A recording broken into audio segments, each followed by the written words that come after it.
ले या शरफ बेचारा ये जो आपका यूट्यूब चैनल वाला हर 15-20 दिन के बाद मेरे पास आता रहा, मेरे बीवी बच्चों से खैर खबर लेता रहा। एक आदमी तो ऐसा मेरे घर पे आया जिसने मेरे बच्चे को बुलाया, मैं नहीं जानता हूँ वो कौन है, अल्लाह उसको जज़ाए खैर दे, जिसने मेरे बच्चे से पूछा कि बेटा तुम कौन से स्कूल में पढ़ते हो। अगर हिम्मत कर सकते हो तो करो, और चलना है तो चलो मेरे साथ बनारस की जेल में। मैं आपको एक ऐसे आदमी से मिलवाता हूँ जो स्विट्जरलैंड का रहने वाला है, जो आज से 8 साल पहले नेपाल के बॉर्डर पर अल्हम्दुलिल्लाह अल्हम्दुलिल्लाह नहमदुहु व नस्तईनुहु व नस्तगफिरुह व नऊज़ु बिल्लाहि मिन शुरूरि अनफुसिना व मिन सय्यिआति अमालिना मन यहदिहिल्लाहु फला मुज़िल्ल लहु व मन युज़लिल्हु फला मुज़िल्ल लहु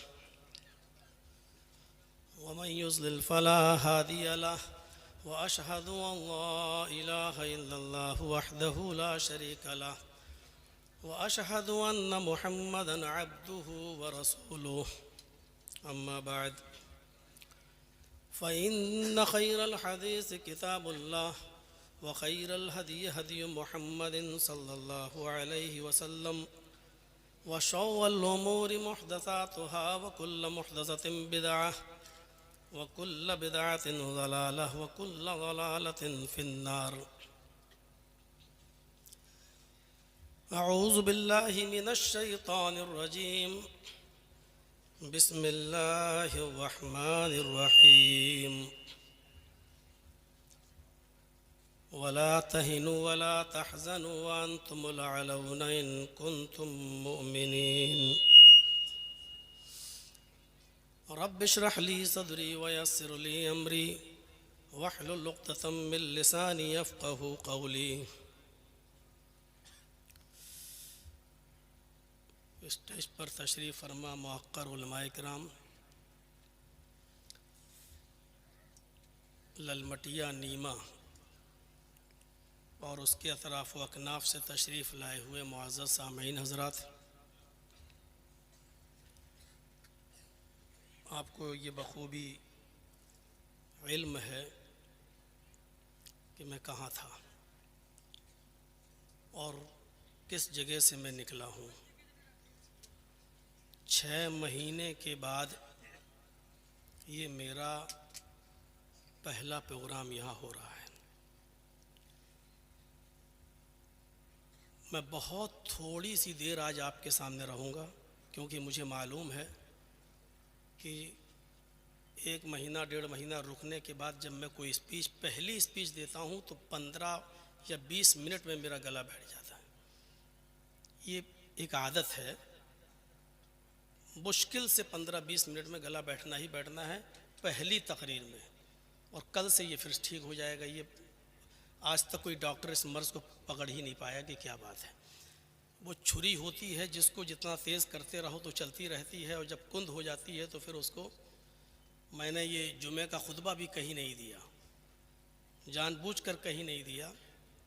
मैं निकल तो गया था लेकिन जानबूझकर मैंने जुमे का खुतबा कहीं नहीं दिया, क्योंकि इतनी भीड़ हो रही थी। जिस जगह पर भी खुतबे का ऐलान अगर सुन लिया जाता तो जगह नहीं मिलती। मेरे साथियों, ये पहला प्रोग्राम है हमारा, पहला। और इसके बाद फिर हमारे कर्नाटक के अहबाब बैठे, इनको मालूम ही है कि फिर हमें कर्नाटक भी जाना है। 19 तारीख को उधर भी प्रोग्राम है, और रमज़ान तक हम एहतियात बरत रहे हैं। कुछ फॉर्मेलिटी होती है हाई कोर्ट की जिसको पूरा करना पड़ता है, उसमें अभी हम लगे हुए हैं। तो मेरे भाइयों, बुरा मत मानिएगा, जितना वक्त होगा हम देंगे। हर किसी को टाइम नहीं भी दे पाएंगे, हर आदमी बुरा ना माने। पहली बात यह है कि हम सबसे पहले उनको तरजीह देंगे। हर आदमी तारीख़ लेने ना आए मेरे पास, सबसे पहले मैं उनको तरजीह दूंगा जो झारखंड और बिहार और बंगाल से बेचारे हमारे पास गए। ऐसे ऐसे लोग हमारे पास गए मिलने के लिए कि जिनके पास होटल में खाना खाने को बाहर निकल के पैसा नहीं है, लेकिन मेरे लिए बेचारे वो सेब और केला लेके गए। लौट के आ रहे हैं तो पता चला उनके पास 1 भी रुपया नहीं है। वो घर कैसे जाएंगे? 1 भी रुपया नहीं है उनका। हाँ आया, वज़ू बनाओ, अल्लाह ने कहा नमाज पढ़ो। हम नमाज पढ़ने के लिए खड़े हो गए। नमाज से पहले वज़ू की शर्त है अगर वुजू नहीं तो नमाज भी नहीं। अल्लाह ने कहा कि हम तुम्हें हुकूमत देंगे, तुम्हें बुलंदी देंगे, तुम्हें सरदारी देंगे, इज्जत देंगे, लेकिन मेरी शर्त है इन कुन तुम मोमिनीन, अगर तुम मोमिन हो। आज हमें इज्जत नहीं मिल रही है। दुनिया के किसी भी कोने में आप चले जाइए, मैं जिस माहौल में था उस माहौल में भी हिंदू मुस्लिम चलता था। उस माहौल में भी था कि आपको ऊंची आवाज में मस्जिद के अंदर नमाज पढ़ाने की इजाजत नहीं होगी, आपको 5 मिनट से ज्यादा जुमे का खुतबा देने की परमिशन नहीं होगी। आज कहीं पर भी किसी भी तबके में जाइए और किसी भी आप ब्रांच और शोबे में चले जाइए, मुसलमान बाइज्जत नहीं है। ज़ुरिबत अलैहिमुज़्ज़िल्लतु वल मस्कना, सबसे ज्यादा जलील, सबसे ज्यादा रुस्वा, सबसे ज्यादा ख्वार आज के इस दौर में मुसलमान है। सिर्फ हिंदुस्तान के अंदर ही नहीं, किसी भी मुल्क में चले जाइए आप, यहां तक कि अपने पड़ोसी मुल्क पाकिस्तान का हाल देख लीजिए। कटोरा लेकर भीख मांगने पर मजबूर हो गई है वहां की आवाम। इकोनॉमी बिल्कुल ढह चुकी है, उसकी लाइट खत्म हो चुकी है उस मुल्क की, कर्ज में डूब चुका है आपका पड़ोसी मुल्क। जहां ईमान खत्म होगा, हम हिंदुस्तान के अंदर महफूज हैं, हमारी मस्जिदें महफूज हैं। यहां होली और दिवाली और ईद अगर एक दिन पड़ जाए तो आराम के साथ आप रंग से बचते हुए मस्जिद में जा सकते हैं और हिंदू भाई भी आराम से अपना त्योहार बना सकता है। लेकिन आप अपने पड़ोसी मुल्क का हाल देखें तो वहां मस्जिदें महफूज नहीं है, नमाज की हालत में गोलियों से भून दिया जाता है, सजदे की हालत में गोलियों से भून दिया जाता है। मेरे प्यारे साथियों, दुनिया के किसी भी कोने में चले जाइए, इराक का हाल देख लीजिए आप, ईरान का हाल देख लीजिए आप, सीरिया का हाल देख लीजिए आप, फिलिस्तीन का हाल आप देख लीजिए। आप दुनिया के किसी भी मुल्क में, जो आप अपने मुल्क कहते हैं जिनको मुस्लिम इस्लामी मुल्क, मुस्लिम ममालिक, आप उनका हाल देख लीजिए। भारत के मुसलमानों से बदतर जिंदगी गुजार रहे हैं। हम इनफरादी तौर पर सबसे मजबूत हैं, हम इज्तिमाई तौर पर भी सबसे मजबूत हैं। अगर दुनिया का सबसे अमीर कोई इंसान है दुनिया का, तो वो एक मुसलमान है। और दुनिया का सबसे अमीर मुल्क अगर कोई है तो वो कुवैत, जिसकी करेंसी सबसे हाई फाई। हम इज्तिमाई तौर पर भी मजबूत हैं, इनफरादी तौर पर भी मजबूत हैं, लेकिन अफसोस ये है कि इसके बावजूद सबसे ज्यादा जलील, सबसे ज्यादा रुस्वा, सबसे ज्यादा बदनाम और सबसे ज्यादा बेबस, सबसे ज्यादा कमजोर अगर तुम्हें दुनिया में कोई नजर आएगा और हिंदुस्तान में कोई नजर आएगा तो वो मुसलमान नजर आएगा। वला तहिनु वला तहज़नु व अंतुमुल अलौना इन कुंतुम मुमिनीन, तुम गम न करो, तुम मायूस न हो जाओ, तुम परेशान न हो। मोमिनो, हम तुम्ही को इज्जत देंगे, तुम ही बुलंद रहोगे, तुम ही साहिब इज्जत रहोगे, कदम कामयाबी तुम्हारे कदम चूमेगी। इन कुंतुम मुमिनीन, शर्त यह है कि तुम पहले मोमिन बन जाओ।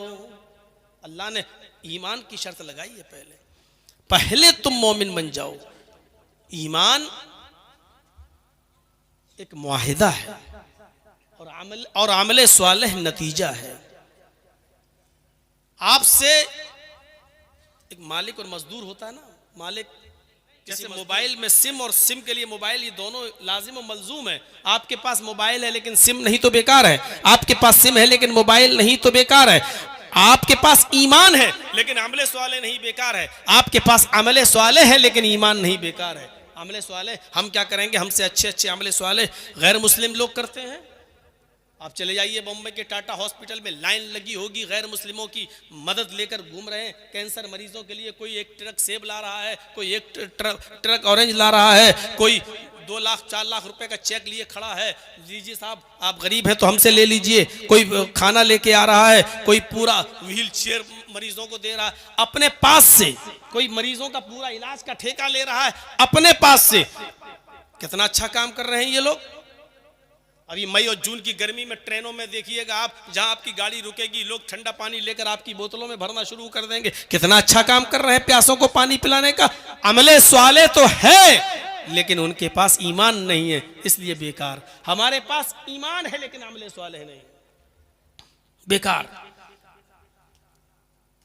दोनों चीजें जरूरी हैं। सूरह असर पढ़िए, अल्लाह रब्बुल आलमीन ने कामयाब मोमिन की जो शर्त बताई है उसमें ये भी रखी है, वल असर, जमाने की कसम, इन्नल इंसान लफी खुस्र, रुए जमीन पर जितने भी इंसानों को तुम देख रहे हो सरतापा सब नुकसान के अंदर डूबे हुए हैं, सब नुकसान ही नुकसान में है।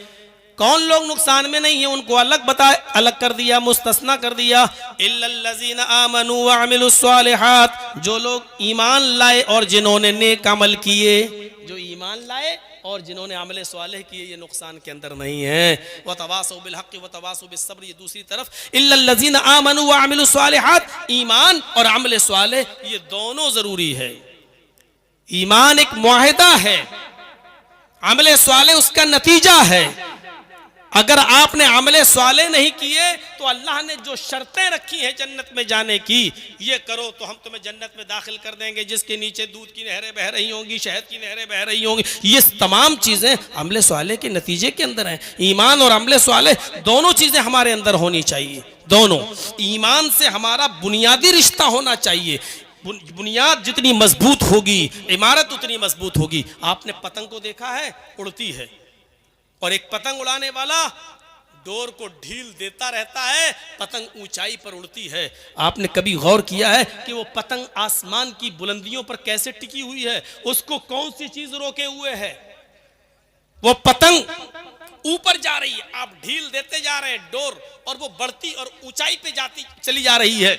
उसको हवा में कौन सी चीज रोके है? उसको बुलंदी पर पहुंचाने वाली कौन सी चीज है? और कभी आपने फिर गौर किया होगा, थोड़ी देर के बाद उस पतंग के पास उड़ते हुए दूसरी पतंग आती है और दोनों पतंग में पेच लड़ते हैं और एक पतंग दूसरे पतंग की डोर को काट देती है। फिर आपने देखा होगा कि जो दूसरी पतंग कट के जमीन पर गिरती है, जिसकी डोर कट जाती है, वो पतंग हिचकोले खाते हुए, वो पतंग जंपिंग करते हुए, कोला मंडियां खाते हुए वो पतंग नीचे आती है। और फिर उसका अंजाम क्या होता है? जमीन पर खड़े चंद लड़के उस पतंग पर झपट पड़ते हैं और उसको नोच देते हैं, फाड़ देते हैं। वो पतंग जो अभी बुलंदी पर थी, वो पतंग जिसका भी हम कुछ नहीं कर पा रहे थे, वो पतंग जो अभी तक हमारी आंख का तारा बनी हुई थी, वो पतंग जिसको हम सर उठाकर इज्जत की नजरों से देख रहे थे, उसकी ऊंचाई और उसकी तरक्की पर फख्र कर रहे थे, लेकिन थोड़ी देर के बाद उस पतंग ने अपनी बुनियाद से, अपनी डोर से उस रिश्ते को खत्म किया। तो उसका अंजाम क्या हुआ? हिचकोले खाते हुए, कोला मंडियां खाते हुए वो पतंग नीचे की तरफ आई। क्यों?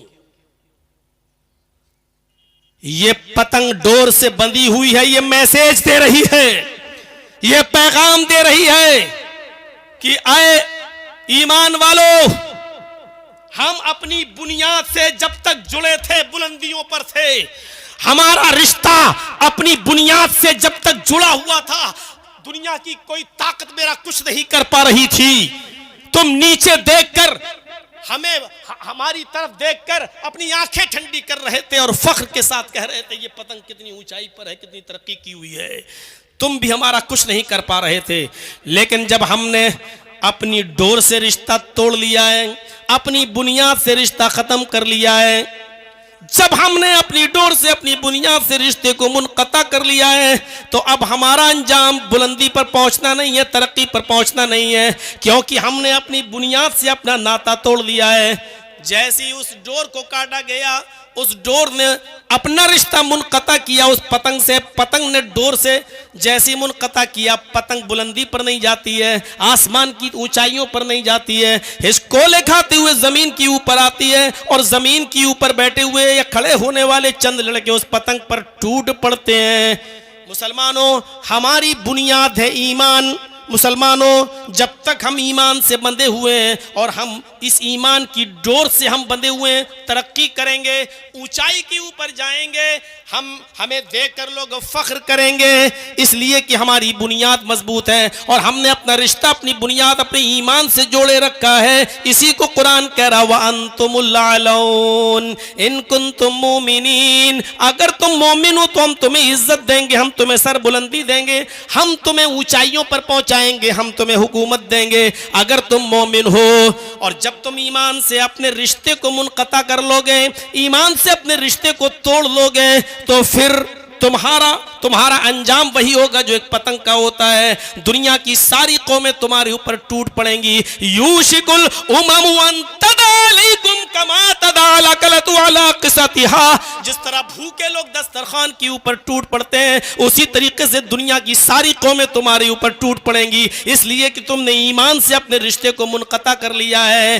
पतंग से इबरत हासिल करो। पतंग डोर से जुड़ी होती है, बुलंदी पर जाती है, तरक्की करती है, आसमान की ऊंचाइयों को छूती है, और दुनिया की कोई ताकत उस पतंग का कुछ नहीं बिगाड़ पाती है। लेकिन जब वो डोर से, जब वो बुनियाद से अपने रिश्ते को मुनक़ता कर लेती है और छोड़ देती है अपनी बुनियाद को, तो वो जमीन की पस्तियों की तरफ आती है। ये पतंग का और डोर का ये मैसेज हमें चीख चीख कर कह रहा है, जब तक तुम अपने कुरान से, अपने ईमान से, अपने इस्लाम से वाबस्ता रहोगे, दुनिया की कोई ताकत तुम्हारा कुछ नहीं कर सकती है। ये ईमान जब किसी के अंदर जागता है तो फिर वो ये नहीं देखता। हजरत इब्राहिम अपने शीर ख्वार बच्चे को हाजरा के साथ जब बेआबो गया वादी में छोड़ते हैं और जब चलने लगते हैं, जहां एक चिड़िया भी नहीं है, चिड़िया परिंदा भी नहीं है, परिंदे भी ऐसी जगह घोंसला बनाते हैं जहां उनको पानी आसानी से मिल सके, दूर दूर तक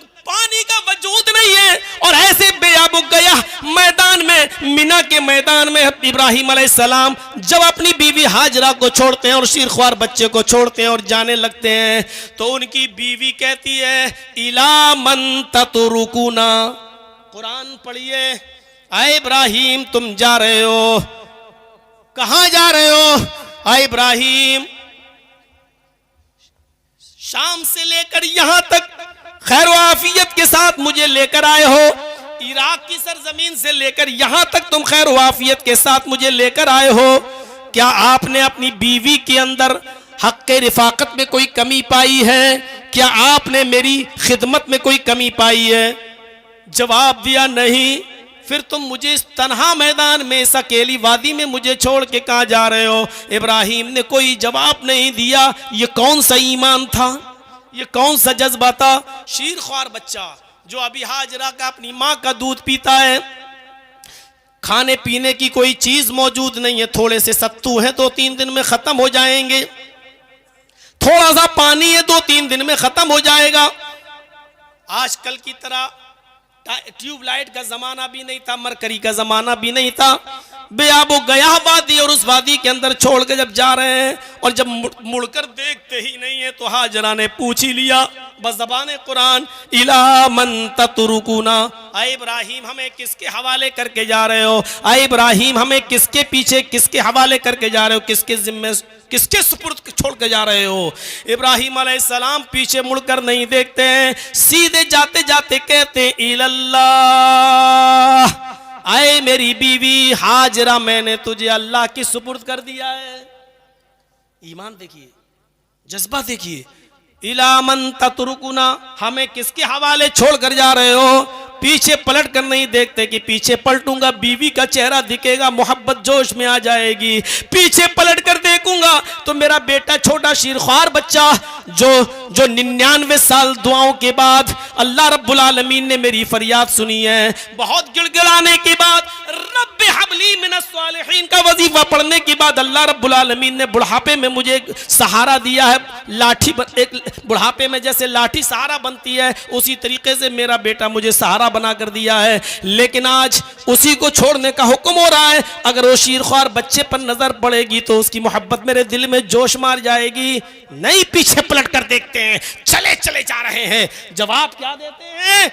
इल्लल्लाह, आए मेरी बीवी जब तूने पूछ ही लिया कि मुझे किसके सुपुर्द करके जा रहे हो, तो सुनो, इल्लल्लाह, अल्लाह के सुपुर्द करके जा रहा हूं, अल्लाह के सुपुर्द।